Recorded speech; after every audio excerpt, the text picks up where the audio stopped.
स्वप्नातले गाव माझ्या पुढे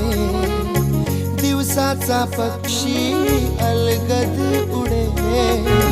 फांदीच्या अंगावरती चिमणी ती चिवचिवणारी झाडात लपले सगळे सोयरे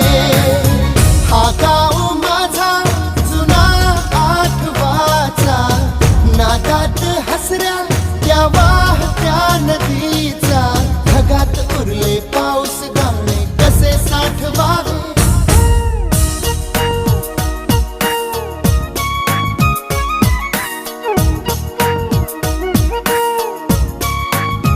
हे वाऱ्यावरती गंध पसरला ना ते मनाचे मातीमध्ये दरवळ